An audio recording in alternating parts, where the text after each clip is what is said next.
تو روح و روانم یادت آرام جانم. اعوذ باللہ من الشیطان اللعین الرجیم. بسم اللہ الرحمن الرحیم. الحمدللہ رب العالمین. الصلاۃ والسلام علی محمد و آلہ الطیبین الطاہرین المعصومین. قال فی شانہم انما یرید اللہ لیذھب عنکم الرجس اہل البیت ویطہرکم تطہیرا. اللہم صل علی محمد و آل محمد وعجل فرجہم. اما بعد فقال اللہ سبحانہ وتعالی فی کتابہ المجید وفرقانہ الحمید. بسم اللہ الرحمن الرحیم. وَكُلَّ شَيْءٍ أَحْصَيْنَاهُ فِي إِمَامٍ مُبِينٍ. انتہائی واجب الاحترام مومنین و مومنات، قائم ٹی وی کے سننے والے تمام وہ افراد جو دنیا بھر میں آج یوم شہادت امام جعفر صادق علیہ السلام منا رہے ہیں اور دنیا والوں کو بتا رہے ہیں کہ ہم اللہ کی وہ مخلوق ہیں کہ جو اللہ نے ولایت علی علیہ السلام اور ولایت اہل بیت علیہ السلام کی عظمتوں اور بلندیوں اور رفتوں کے اظہار کرنے والی قوم کی صورت میں ہمیں پیدا کیا، اور ہمیں اللہ تعالیٰ نے یہ شرف بخشا کہ ہم ان کی ولایت اور امامت کا اقرار کریں کہ جنہیں اللہ نے منصوص کیا، جنہیں اللہ نے ہدایت کے چراغ بنایا، جنہیں اللہ نے نور کی کرنیں بنائیں، جنہیں اللہ نے انسانیت کی فلاح و بہبود کے لیے اپنے نور سے مشتق کیا. یعنی وہ اللہ کہ جو اعلیٰ تھا اس نے علی بنایا، وہ اللہ کہ جو محمود تھا اس نے محمد بنایا، وہ اللہ جو فاطر السماوات تھا اس نے فاطمہ سلام اللہ علیہ بنائی، جو محسن تھا اس نے حسن علیہ السلام بنائے،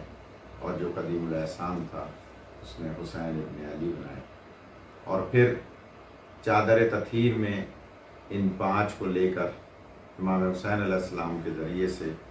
جبرائیل امین علیہ السلام کے سوال کے جواب میں اللہ تعالیٰ نے یہ واضح کر دیا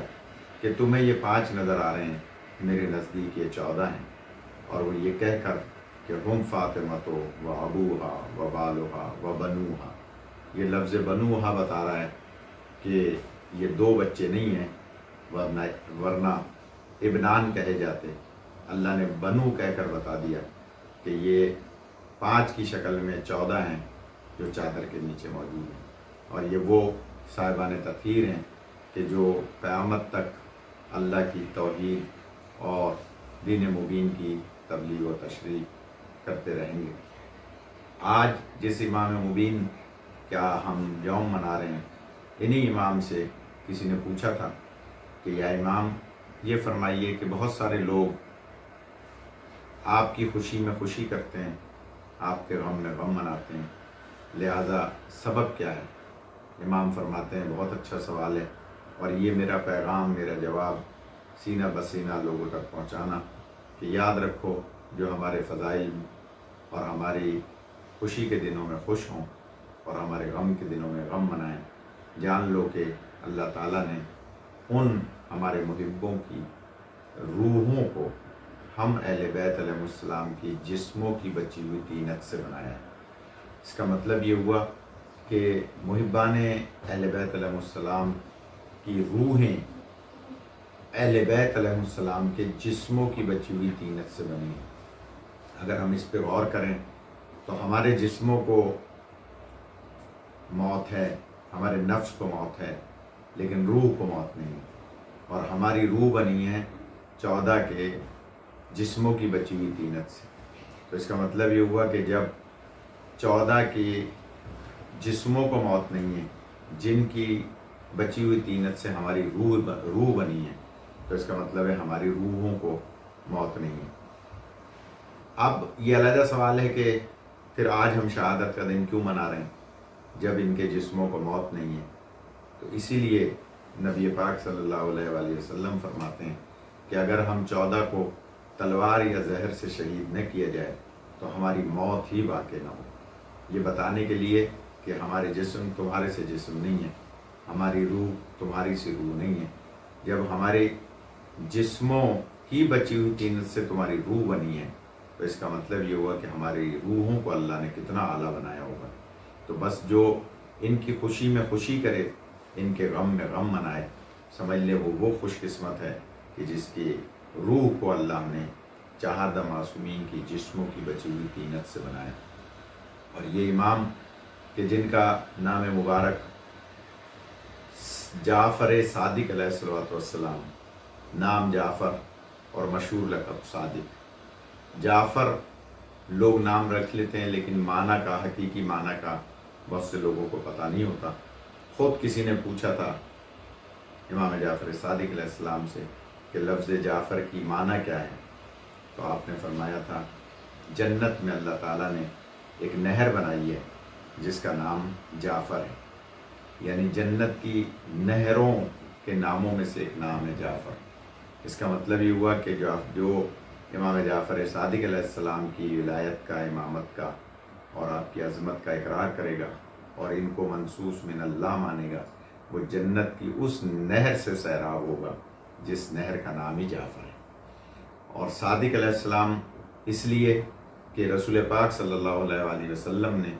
اپنے ایک صحابی حضرت ابو حمزہ سمالی سے یہ روایت ہے کہ سرکار نے گویا یہ فرمایا تھا کہ ایک میرا جانشین وہ ہوگا جس کا لقب میرے القاب میں سے صادق ہوگا، اور صادق وہ صادق کہ جو اللہ کے علوم کا خزینہ ہوگا، اللہ کے علوم کی تشریح اور توضیح کرنے والا ہوگا، اور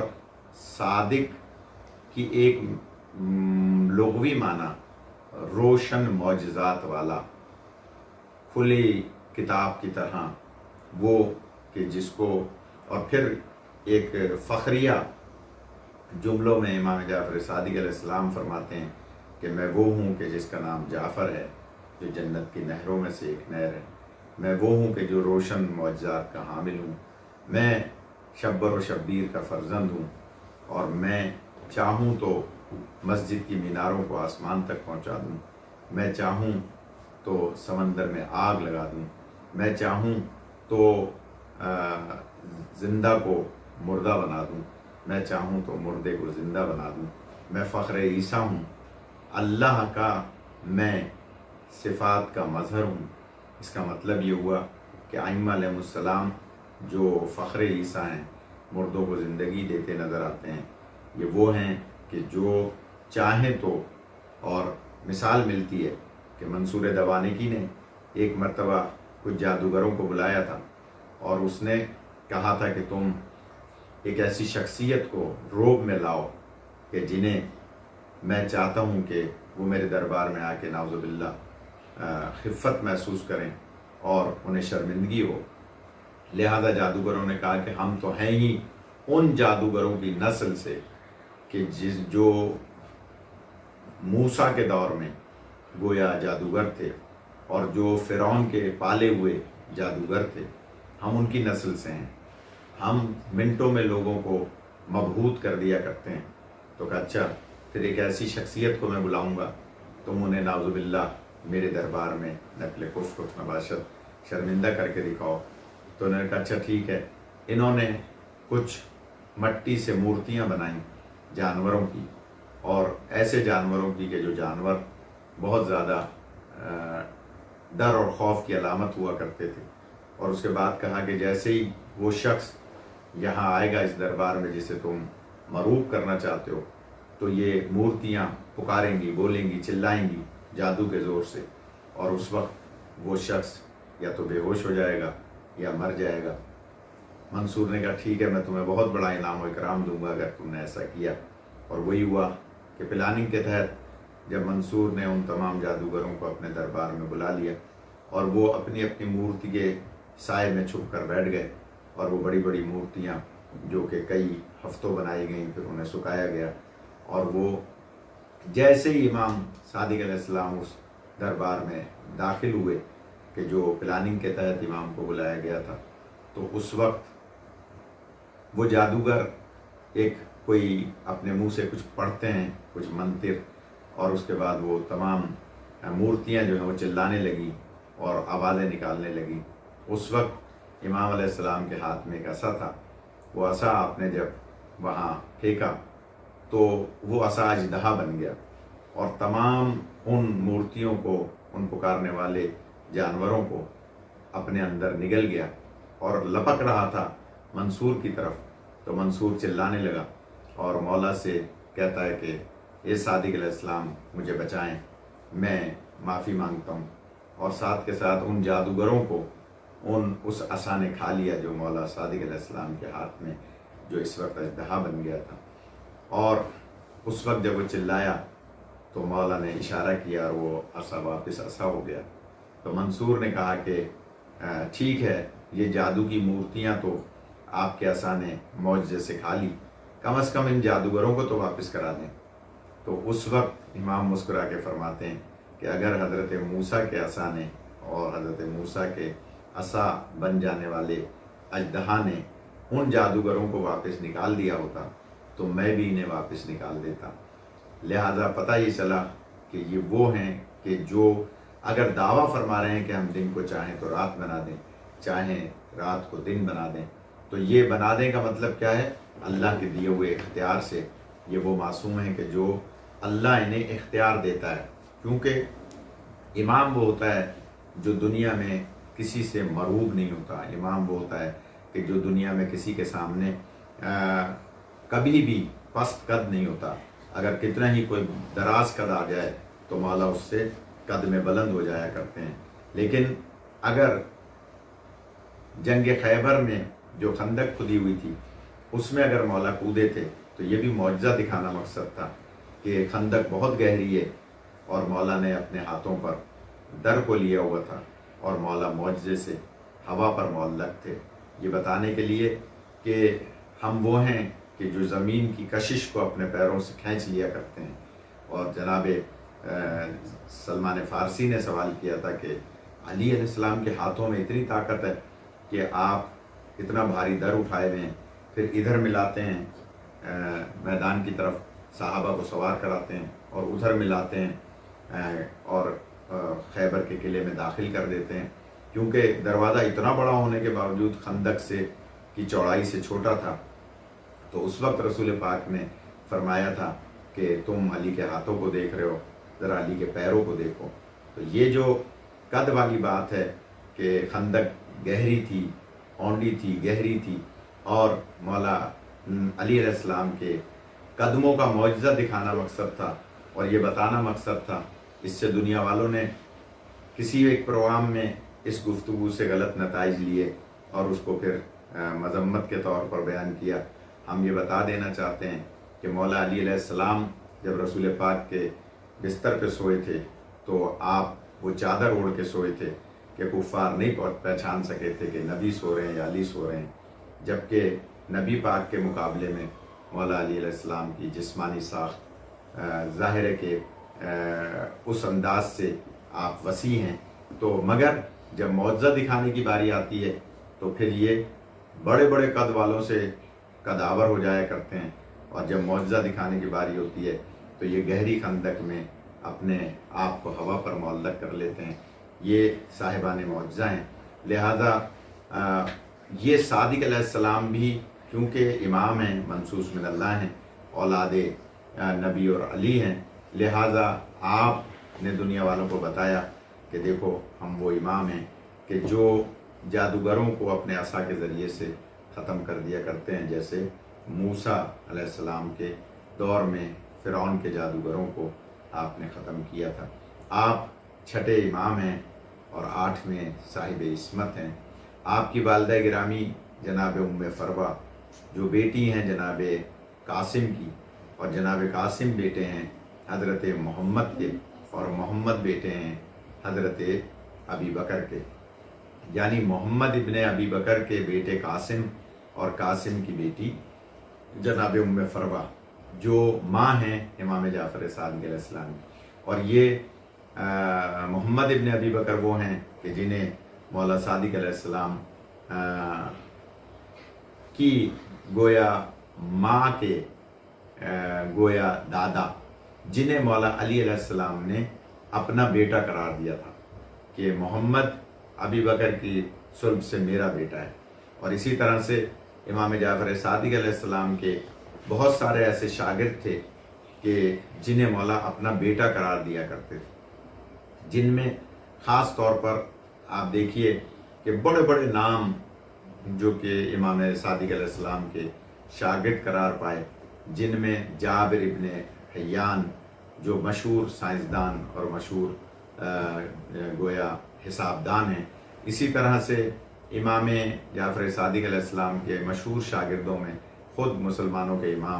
امام نعمان بن ثابت ابو حنیفہ، اسی طرح سے امام مالک امام کے ان شاگردوں میں ہیں کہ جو فخریہ کہا کرتے تھے کہ ہمیں یہ شرف حاصل ہے کہ ہم امام جعفر صادق علیہ السلام کے شاگرد ہیں۔ اور کچھ لوگوں نے ان کو ذرا چڑھایا کہ آپ تو خود فقیہ ہیں، یعنی مسلمانوں کے ایک امام کو کہ جن کا نام نعمان بن ثابت ہے، اور کہا کہ آپ تو خود فقیہ ہیں۔ تو ایک دن امام کی خدمت میں علم حاصل کر رہے تھے اور ذرا سا ذہن میں آیا کہ میں تو خود فقیہ ہوں، تو مولا تو کیونکہ علم غیب کے حامل ہیں، آپ نے فوراً سوال کر دیا کہ بتاؤ نعمان کہ یہ اللہ تعالیٰ نے آنکھیں جو بنائی ہیں، ان آنکھوں کے اندر نمی کیوں رکھی ہے؟ ان آنکھوں کے اندر نمی کیوں ہے؟ نمکیات کیوں ہیں؟ اس میں تری کیوں ہے؟ یہ بتاؤ کہ یہ کانوں کے اندر اللہ نے کیوں سورش رکھی ہے؟ کانوں کے اندر جو ہے وہ گویا جو اللہ کی طرف سے ایک مواد ہے وہ کڑوا کیوں ہے؟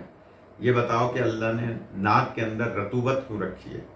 یہ بتاؤ کہ اللہ نے ہونٹوں کے اندر چاشنی کیوں رکھی ہے؟ تو پریشان ہوئے،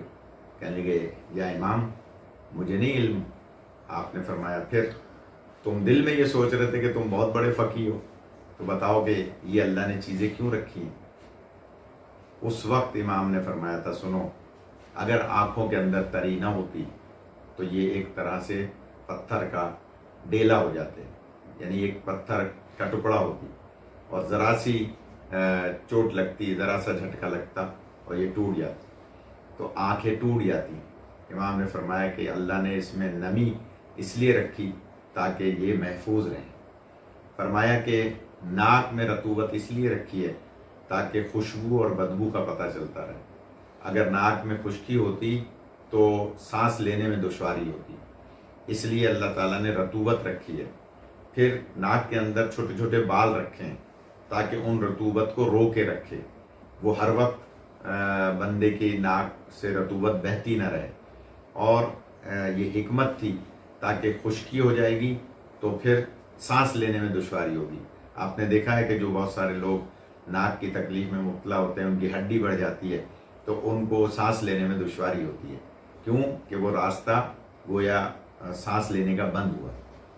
فرمایا کہ اللہ تعالیٰ نے کانوں میں اس لیے سورش رکھی ہے، اس میں کڑواہٹ رکھی ہے کہ کیڑے مکوڑے، کوئی بندہ سو رہا ہے، پہلے زمانے میں لوگ جنگل میں سو جایا کرتے تھے، درخت کے نیچے سو جایا کرتے تھے، اب تو جدید دور ہے، لیکن کوئی سو رہا ہے کہیں مسافر اور کوئی کیڑا مکوڑا آیا اور اس کے کان میں گھس گیا تو ظاہر ہے کہ کان کے ذریعے سے دماغ میں اور دماغ میں جا کے اس کی موت کا ذریعہ بن سکتا ہے۔ لیکن اللہ نے اس کے اندر کڑواہٹ اتنی رکھی ہے کہ کوئی بھی کیڑا مکوڑا کان کے قریب جاتا ہے تو وہ اس کڑواہٹ سے باہر نکل آتا ہے، واپس ہو جاتا ہے، اس کا راستہ روک لیا جاتا ہے۔ ہونٹوں میں اللہ نے شیرنی اس لیے رکھی ہے تاکہ مٹھاس اور کڑواہٹ کا ذائقہ چکھ سکے، پتہ چل سکے زبان اور ہونٹوں کے ذریعے سے کہ کڑواہٹ اور مٹھاس کیا ہے۔ اس کا مطلب یہ ہوا کہ یہ امام وہ ہیں کہ جو فطرت کے امام ہیں، جنہوں نے دنیا والوں کو بتایا ہے کہ ہم وہ امام ہیں جو وہاں کے پڑھے ہوئے ہیں، ہم یہاں کے پڑھے ہوئے نہیں ہیں۔ یہ 14 وہ ہیں کہ جنہوں نے کسی کے سامنے زانو ادب طے نہیں کیا۔ اور میں اکثر ایک جملہ کہا کرتا ہوں، یہ پڑھتے کسی سے نہیں ہیں، پڑھاتے پوری کائنات کو ہیں۔ اسی لیے اسی امام ابو حنیفہ نے یہ جملہ کہا تھا کہ اگر چند سال میں امام کی صحبت میں نہ رہتا تو میں ہلاک ہو جاتا۔ اس کا مطلب ہے یہ جملہ بہت پرانا جملہ ہے کہ اگر علی نہ ہوتے تو میں ہلاک ہو جاتا۔ اسی طرح سے دنیا کے یہ امام کے جو آج احناف کے گویا سربراہ سمجھے جاتے ہیں، وہ کہتے ہیں کہ اگر چند سال میں امام صادق علیہ السلام کی صحبت میں نہ رہتا، شاگردی میں نہ رہتا تو میں ہلاک ہو جاتا، کیونکہ امام اسی قسم کے مسائل ان کو بیان فرمایا کرتے تھے جو فقہ کے مسائل تھے۔ اور امام صادق علیہ السلام کو اللہ تعالیٰ نے یہ فضیلت عطا فرمائی ہے کہ آپ علم نجوم کے بھی بانی ہیں، آپ علم رمل کے بھی بانی ہیں، آپ علم العادات کے بھی بانی ہیں، آپ ان علوم کے کہ جو دنیا میں مانے ہوئے علوم سمجھے جاتے ہیں، جس کو کہتے ہیں کہ علم القرآن، یعنی قرآن مجید کو امام علیہ السلام نے جس انداز سے اس کے علم کو واضح کیا، علم الاجسام یعنی جسموں کا علم، کہ جسموں میں کیا کیا کیفیات ہوتی ہیں اس کا علم۔ یہی سبب ہے کہ جابر آپ کے شاگردوں میں سے ایسے شاگرد ہیں جو جسم کے بارے میں انہوں نے کلیات قائم کیے، جنہوں نے علم کو آشکار کیا۔ امام علم طب کے بھی بانیان میں ہیں کہ طب کا علم جو ہے وہ امام صادق علیہ السلام کو اللہ نے عطا فرمایا۔ اچھا، یہی نہیں بلکہ یہ سارے علوم دراصل مولا کائنات امیر المومنین علی بن ابی طالب علیہ السلام نے رسول پاک سے حاصل کیے تھے، اور رسول پاک نے اللہ سے، اور پھر یہ منتقل ہوئے امام حسن علیہ السلام، اور پھر امام حسین علیہ السلام، پھر امام سجاد علیہ السلام، پھر امام باقر علیہ السلام، اور پھر امام صادق علیہ السلام۔ امام صادق علیہ السلام کے دور میں اس فقہ کو فقہ جعفری اس لیے کہا جاتا ہے کہ امام کے دور میں بنو امیہ کی حکومت ختم ہو رہی تھی اور بنو عباس کی حکومت شروع ہونے والی تھی، تو یہ بیچ کا جو پیریڈ تھا یہ امام کا تھا۔ اس موقع پہ اگر یہ پیریڈ امام باقر علیہ السلام کے دور میں آ جاتا تو گویا یہی کام امام باقر کرتے، یا یہ پیریڈ امام موسی کاظم کے دور میں آتا تو وہ یہی کام یہی امام کرتے۔ کیونکہ یہ امام صادق علیہ السلام کے دور میں ہوا تو آپ نے ان تمام علوم کو باقاعدہ ان کی ترویج فرمائی، ان کی تشریح فرمائی، اور ان کو اس انداز سے واضح کیا کہ آج دنیا میں جامعۃ الازہر والے بھی مانتے ہیں، آج حقیقی معنی میں جدہ، ریاض، مکہ اور مدینہ کی حکومتیں بھی مانتی ہیں، اور ان کی جو یونیورسٹیز ہیں اسلامی وہ بھی مانتے ہیں کہ اگر علوم کو صحیح معنی میں آشکار کیا ہے تو امام جعفر صادق علیہ السلام نے آشکار کیا ہے۔ تعصب میں اگر کوئی نہیں مانے اور اس بات کو نہ سمجھے تو یہ ایک علیحدہ بات ہے، ورنہ دنیا بھی جو دشمن ہے وہ بھی آپ کے علم کے قائل ہیں۔ اسی ابو حنیفہ سے مولا صادق علیہ السلام نے پوچھا تھا، بتاؤ وہ کون سا کلمہ ہے کہ جس کے شروع میں کفر ہے اور آخر میں ایمان ہے؟ تو جواب نہیں دے سکے۔ وہاں بھی یہی کہا تھا کہ اگر میں آپ کی شاگردگی میں نہ ہوتا تو ہلاک ہو جاتا۔ اور پھر خود ہی پوچھا کہ وہ کون سا کلمہ ہے جو آپ فرما رہے ہیں کہ جس کے شروع میں کفر ہے اور بعد میں ایمان ہے؟ تو آپ نے فرمایا روز پڑھتے ہو وہ کلمہ، لا الہ الا اللہ، لا الہ یہ کفر ہے، الا اللہ ایمان ہے، یعنی نہیں ہے کوئی خدا یہ کفر ہے، اور سوائے اللہ کے جو وحدہ لا شریک ہے یہ ایمان ہے۔ تو ہم خود جانتے ہیں سب کچھ لیکن اس کا درک نہیں رکھتے، اس کی معرفت نہیں رکھتے۔ اسی لیے امام جعفر صادق علیہ السلام کے وہ شاگرد، ہم نے وہ مدرسے کی دیواریں خود دیکھی ہیں، آج سے کوئی 22 سال پہلے مدرسہ امام صادق علیہ السلام کی جو مدینے میں قائم تھا مغرب کی جانب، اور وہاں مولا کے شاگرد اس مدرسے میں ایک دو نہیں تھے بلکہ 90 حلقے ہوتے تھے، 90 دائرے ہوتے تھے، اور ہر دائرے میں 90 شاگرد بیٹھے ہوتے تھے۔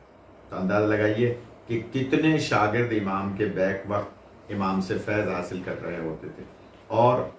یہ بھی بات میں آپ کی خدمت میں عرض کر دوں، قائم ٹی وی کے اس مجلس کے سننے والے ذرا اندازہ فرمائیں کہ آپ یہ ہمارا پروگرام، یہ مجلس، یہ ذکر، یہ درس سن رہے ہیں، میری آواز آپ تک نہیں پہنچ سکتی جب تک مائک نہ ہو، تو اس کا جواب یہی ہے، یہ آواز ایسے ہی پہنچتی تھی جیسے غدیر کے میدان میں 1,24,000 صحابہ کے درمیان نبی پاک کی آواز پہنچ رہی تھی کہ من کن تو مولا ہو فہذا علی مولا، کیونکہ امام کو اللہ نے ہوا اور فضا پہ دسترس عطا کی ہوتی ہے۔ امام چاہیں بولیں اور وہ آواز، اور یہی سبب ہے کہ جب خانہ کعبہ کی چھت پہ امام آواز دیں گے تو سب کے کانوں تک پہنچے گی یا نہیں پہنچے گی؟ جو قبروں میں لوگ ہوں گے ان تک بھی امام کی آواز پہنچے گی۔ اس کا مطلب یہ ہوا کہ اللہ نے امور تکوینی پر امام کو قدرت عطا فرمائی ہے، اور امام کی آواز، یہ تو 90 حلقے ہیں، 90 شاگرد ہیں، لیکن خانہ کعبہ سے پاکستان میں، امریکہ میں، کینیڈا میں، دنیا بھر میں مولا کی آواز پہنچے گی۔ کیسے پہنچے گی؟ اس لیے کہ اللہ نے امام کو طاقت اور قوت عطا فرمائی ہے۔ تو آپ کے شاگرد آپ کے مدرسے میں ہوا کرتے تھے، اور امام ایک ایک علم کی ہزاروں شاخیں بیان فرماتے تھے، اور پھر وہ شاگرد ان میں سے گوشے نکالتے تھے اور علم کو آشکار کرتے تھے۔ امام صادق علیہ السلام کے سینکڑوں معجزات اور آپ کی سینکڑوں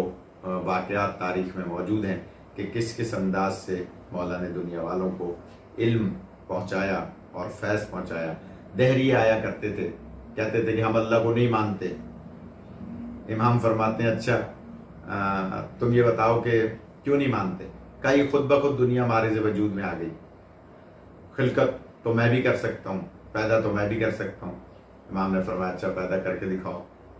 چند دن بعد وہ ایک بالٹی لے آیا، اس بالٹی کے اندر کیچڑ تھی، گندی مٹی تھی۔ کہا دیکھیے اس میں کیڑے مکوڑے ہیں یا نہیں؟ یہ میں نے پیدا کیے۔ فرمایا کیسے پیدا کیے؟ کہا کہ میں نے مٹی گندی کی اور اس کے اندر یہ پیدا ہو گئے، گویا میں نے پیدا کی۔ امام فرماتے ہیں اچھا چلو تم نے پیدا کیے تو بتاؤ اس میں نر کتنے اور مادہ کتنے؟ اب وہ پریشان کہ میں کیا جواب دوں۔ فرماتے ہیں تم نے پیدا کیا نا، تمہیں پتا ہوگا کہ اس میں نر کتنے اور مادہ کتنے؟ تو اچھا چلو یہ بتاؤ کہ ان کی تعداد کتنی ہے جب تم نے پیدا کی؟ تو کہنے لگا نہیں یہ تو مجھے نہیں پتا۔ امام فرماتے ہیں یہ تعداد تو ہم بھی جانتے ہیں کہ اس میں کتنے نر ہیں اور کتنے مادہ ہیں۔ اس نے کہا اچھا اگر آپ جانتے ہیں تو بتائیے۔ امام نے فرمایا کہ اس گویا برتن کے درمیان میں لکیر کھینچو، اور جب اس نے لکیر کھینچی تو فرمایا کہ اے اللہ کی مخلوقات، جو نر ہیں وہ سیدھے ہاتھ کی طرف آ جائیں اور جو مادہ ہیں وہ الٹے ہاتھ پہ رہ جائیں۔ یہی ہوا کہ نکل کے وہ نر جو اس طرف تھے وہ لکیر کے اس طرف آ گئے، اور پھر ایک موقع ایسا آیا کہ لکیر بالکل بیچ میں خالی تھی۔ اس طرف تھے وہ کیڑے مکوڑے یا اس طرف تھے، بیچ میں کوئی کیڑا مکوڑا نہیں تھا۔ مولا نے فرمایا کہ اگر یہ مخلوط ہوتے اس وقت، یعنی ادھر بھی کیڑے مکوڑے ہوتے ادھر بھی کیڑے مکوڑے ہوتے تو اس لکیر پر بھی ہوتے، لیکن یہ انہوں نے لکیر کو صاف رکھ کے بتایا کہ مولا ہم آپ کے حکم پر نر ایک طرف آ گئے اور مادہ ایک طرف آ گئے۔ یہ بتانے کے لیے وہ ایک دم پیروں میں گر گیا اور کہا کہ بے شک۔ تو کہا کہ آپ نے کیا ان کو پیدا کیا ہے؟ امام فرماتے ہیں نہیں، پیدا کرنے والا وہی خالق ہے، وہی اللہ ہے جس نے ساری کائنات کو بنایا ہے، لیکن اللہ نے ہمیں اس کا علم عطا کیا ہے۔ یہ ایسے ہی ہے جیسے مولا کائنات علیہ السلام ایک راہ سے گزر رہے تھے اور راستے میں بے شمار چونٹیاں موجود تھیں، تو کسی نے کہا کہ یا علی کیسا ہے وہ اللہ کہ جس نے جو ان کی تعداد سے واقف ہے؟ مولا فرماتے ہیں یہ مت کہو کہ جو ان کی تعداد سے واقف ہے، یہ کہو جو ان کا خالق ہے۔ تو اس نے حیرت سے کہا کہ اس کا مطلب ہے کیا تعداد سے آپ واقف ہیں؟ امام فرماتے ہیں ہاں، وَكُلَّ شَيْءٍ أَحْصَيْنَاهُ فِي إِمَامٍ مُبِينٍ، اللہ نے ہر شے کو امام مبین میں جمع کیا ہے۔ ہم جانتے ہیں کہ ان کی تعداد کتنی ہے، ہم بتا سکتے ہیں اس میں نر کتنے ہیں اور مادہ کتنے ہیں۔ اس کا مطلب یہ ہوا کہ یہ وہ امام ہیں کہ جو اللہ کی وحدانیت کو صحیح معنی میں ثابت کرتے ہیں۔ ایک دہریے نے کہا تھا کہ دنیا خود بخود مارز وجود میں آ گئی، یہ کیسے ہو سکتا ہے؟ امام فرماتے ہیں اچھا چلو میں تم سے ایک سوال کرتا ہوں کہ ایک بہت بڑا قلعہ ہے، کوٹ ہے، ایک کہہ لیجئے کہ بہت بڑا ہال ہے، کمرہ ہے، اور وہ چاروں طرف سے بند ہے، اس میں کوئی سوراخ نہیں ہے، کوئی راستہ نہیں ہے، اور اس کے اندر دو دریا بہہ رہے ہیں، ایک سونے کا ایک چاندی کا، اور وہ دونوں آپس میں مخلوط نہیں ہوتے، ملتے نہیں ہیں، مکس نہیں ہوتے۔ دریا سونے کا علیحدہ ہے، چاندی کا علیحدہ ہے، اور جبکہ کوئی راستہ نہیں ہے، کوئی اس میں سوراخ نہیں ہے، کوئی اس میں کوئی اسپیس نہیں ہے۔ کہتا ہے یہ کیسے ہو سکتا ہے کہ بند قلعہ اور اس میں دو دریا ہوں اور وہ ایک دوسرے سے مکس بھی نہ ہو، تلاطم نہ آئے، ایک دوسرے میں یعنی مخلوط نہ ہو، یہ نہیں ہو سکتا۔ امام نے اپنی جیب سے مرغی کا انڈا نکالا اور فرمایا یہ دیکھو یہ بند قلعہ ہے یا نہیں، اس کے اندر دو دریا ہیں، ایک سفیدی کی صورت میں، ایک زردی کی صورت میں۔ سفیدی زردی سے نہیں ملتی، زردی سفیدی سے نہیں ملتی، تو یہ دریا ہیں کہ نہیں؟ اس نے کہا ہاں بے شک۔ تو فرمایا کہ جو اس انڈے کے اندر دو دریا مکس نہ کرنے پہ قدرت رکھتا ہے، وہ یہ پوری کائنات بنانے پہ بھی قدرت رکھتا ہے، وہ خالق کائنات ہے۔ تو وہ قدموں میں گر گیا اور کہا کہ بے شک آپ ہی حق کے امام ہیں، آپ ہی امام مبین ہیں۔ تو امام جعفر صادق علیہ السلام ہر پہلو سے، ہر طرح سے وہ امام ہیں کہ جنہوں نے اللہ کے توحید کو بھی بچایا، اپنے جد رسول پاک کی رسالت کو بھی بچایا، اور علی علیہ السلام سے لے کر امام باقر علیہ السلام تک کی شریعت کو بھی بچایا، اور پھر نہ صرف بچایا بلکہ اس کی تدوین کی اور اس کی گویا ترقی میں مولا نے اہم کردار ادا کیا۔ آپ کے فرزند امام موسی کاظم علیہ السلام امام قرار پائے، حالانکہ بڑے بیٹے جناب اسماعیل تھے جن کی قبر موجود ہے کہاں؟ جنت البقیع میں، ان کی قبر مطہر جنت البقیع میں موجود ہے۔ امام نے اپنے ہاتھوں سے اپنے لال کو سپرد تراب کیا تھا اور گورنر ہائے مدینہ کو بلایا تھا اور رؤوسائے مدینہ کو بلایا تھا اور کہا تھا کہ دیکھو میں اپنے بیٹے اسماعیل کو اپنے ہاتھوں سے سپرد تراب کر رہا ہوں جنت البقیع میں، میرے بعد اگر کوئی امام ہے تو موسی کاظم علیہ السلام۔ اللہ جس کو چاہتا ہے امامت اور ولایت اور نبوت عطا کرتا ہے، تو اللہ نے نبوت کا خاتمہ کیا سرکار دو عالم صلی اللہ علیہ وآلہ وسلم پر، اور ان کے بعد امامت کا سلسلہ جاری و ساری کیا مولا علی علیہ السلام سے لے کر امام صادق علیہ السلام تک، اور امام صادق علیہ السلام سے لے کر آج میرے اور آپ کے امام مہدی علیہ السلام تک۔ ہمیں چاہیے کہ ہمیں امام کے سیرت کے ان گوشوں پر غور کریں، فکر کریں۔ آج کے اس جدید دور میں، آج کے سائنسی دور میں، آج کے گویا انٹرنیٹ کے دور میں دنیا والوں کو بتائیں کہ اگر نقطے سے قرآن بنایا جا سکتا ہے اور قرآن کو سمیٹا جائے تو نقطہ بن جاتا ہے۔ وہی نقطہ ہے جو آج انٹرنیٹ میں گویا ڈاٹ کہلاتا ہے اور اس سے پوری دنیا میں علم پھیلتا ہے۔ تو علم کو آشکار کرنے والے ہیں تو امام جعفر صادق علیہ السلام، اور وہ امام ہیں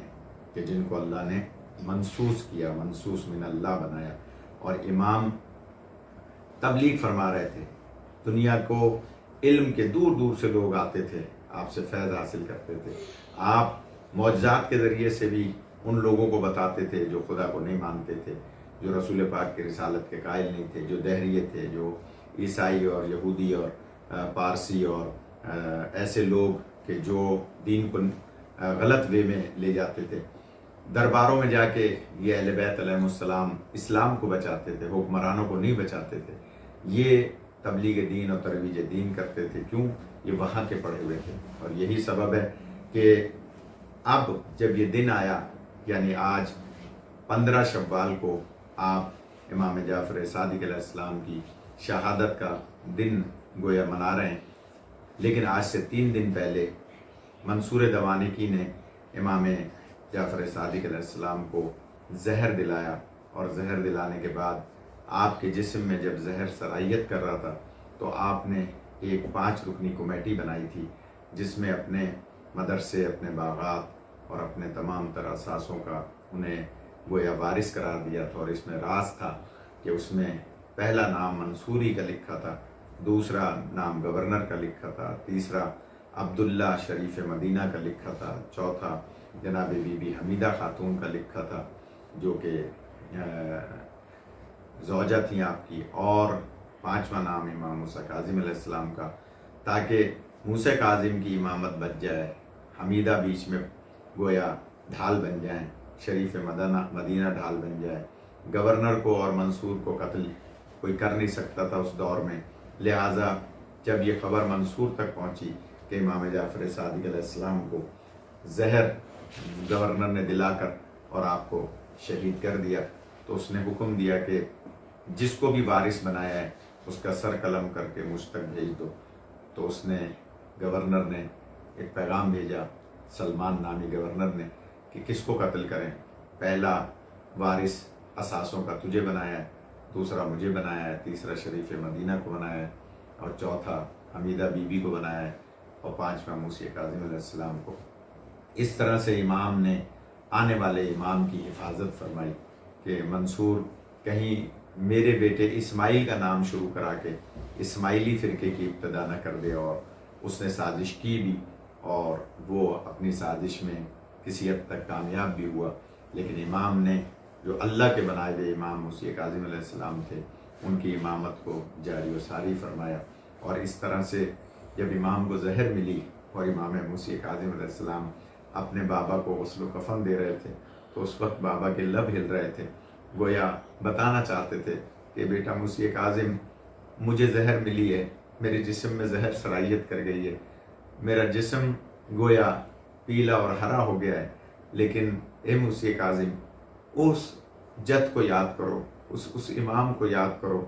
کہ جس کا کوئی کفن دینے والا نہیں تھا، جس کے جسم کو کوئی غسل دینے والا نہیں تھا۔ یہی سبب ہے کہ امام جعفر صادق علیہ السلام کے سامنے ان کی زندگی میں جب کبھی شہزادہ علی اصغر کا تذکرہ ہوتا تھا، جب کبھی شہزادہ علی اکبر کا تذکرہ ہوتا تھا، تو امام صادق علیہ السلام بلند آواز سے گریہ کیا کرتے تھے۔ آج اپنی شہادت کے موقع پر بھی مولا گویا امام موسی کاظم سے یہ کہنا چاہتے تھے کہ دیکھو، میرے جد حسین ابن علی کا لاشا بے گور و کفن پڑا تھا، انہیں کوئی غسل و کفن دینے والا نہیں تھا۔ میں کہوں گا مولا صادق، آج آپ کے محب اس چینل کے ذریعے سے آپ کا غم منا رہے ہیں، آپ پر گریہ کر رہے ہیں۔ آپ کے امام کے 7 بیٹے تھے اور 3 بیٹیاں تھیں،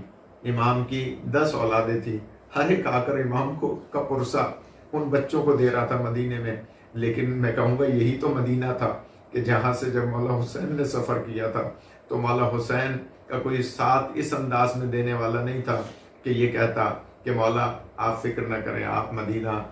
چھوڑنا چاہتے ہیں چھوڑ دیں، لیکن ہم آپ کے ساتھ ہیں۔ وہ چند لوگ کہ جو منتخب تھے، جو مولا کی فہرست میں شامل تھے، ان کے علاوہ بہت سارے مدینے میں ایسے لوگ تھے جو مولا کو روک رہے تھے کہ یا حسین رک جائیے، آپ شہید ہو جائیں گے، آپ قتل کر دیے جائیں گے۔ لیکن یہاں امام حسین علیہ السلام کو جب شہادت ہوئی تو مدینے میں کوئی جناب صغرا کو پرسہ دینے والا نہیں تھا۔ جب مولا حسین کی شہادت ہوئی تو پرسہ کیسے دیا تھا مسلمانوں نے کہ مولا حسین کی بہنوں کی سروں سے چادریں چھینی تھی، کیسے پرسہ دیا تھا کہ جناب سکینہ کے تماچے مارے تھے۔ مولا صادق کی 3 بیٹیاں تھیں، کوئی روایت نہیں ملتی کہ مولا صادق کی بیٹیوں کے تماچے مارے گئے ہوں، لیکن امام حسین کی کم سن سکینہ کے تماچے مارے جاتے تھے اور ان کو پانی نہیں دیا جاتا تھا، بھوکا اور پیاسا رکھا جاتا تھا۔ مولا صادق علیہ السلام کو مولا موسی کاظم نے بڑے احترام سے جنت البقیع میں سپرد تراب کیا، لیکن وہ امام سید سجاد بار بار غش کر جاتے تھے، اور جب جناب زینب فرماتی تھی بیٹا کیوں غش کرتے ہو، ابھی سفر طویل ہے، تو اس وقت بھی مولا فرماتے تھے پھوپھی اماں جس کا جوان بیٹا موجود ہو، اس کے بابا کا لاشا بے گور و کفن پڑا ہو۔ میں کہوں گا مولا صادق، آپ کی قبر بنائی گئی اور بڑے احترام سے آپ کی قبر کو بنا کر بند کیا گیا اور تعویذ بند کیا گیا، لیکن وہاں جب امام سجاد علیہ السلام اعجاز امامت سے آئے تھے تو مولا سجاد نے کس انداز سے گنج شہیدہ بنائی تھی بنی اسد کے لوگوں سے مل کر، اور بابا کے جنازے کو کس انداز سے سپرد تراب کیا تھا کہ مولا سجاد بار بار غش کر جاتے تھے۔ ہمارے لاکھوں سلام کربلا والوں پر، ہمارے لاکھوں سلام مولا صادق پر، ہمارے لاکھوں سلام موسی کاظم پر، ہمارے لاکھوں سلام ائمہ پر، اور خاص طور پر وہ بیویاں کہ جو کوفہ اور شام کے بازاروں میں جب مولا حسین کی طرف دیکھ کے رویا کرتی تھی تو بیویاں کہا کرتی تھی کہ آپ اپنی آنکھوں کو بند کیوں کرتے ہیں، جب آپ کو شہید کیا جا رہا تھا تو ہم اپنی آنکھوں سے دیکھ رہے تھے۔ تو مولا حسین کی آنکھوں سے آنسو جاری ہو جاتے تھے، گویا کہنا چاہتے تھے کہ میں کس دل سے برداشت کروں، میری بہنوں کے سروں سے چادریں چھین لی۔ انا للہ و انا الیہ راجعون۔ تو روح و روانم یادت آرام